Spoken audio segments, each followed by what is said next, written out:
কোরবানিকারীকে কি চুল, নখ ইত্যাদি কাটা থেকে বিরত থাকতে হবে? উত্তর হলো হ্যাঁ।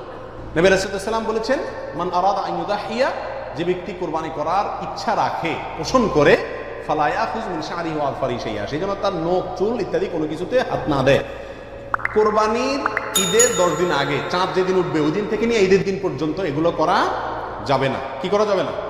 চুল, নখ ইত্যাদি কাটা যাবে না। কোরবানি দেওয়ার পরে চুল, নখ ইত্যাদি কাটবে, এটা খেয়াল রাখা উচিত।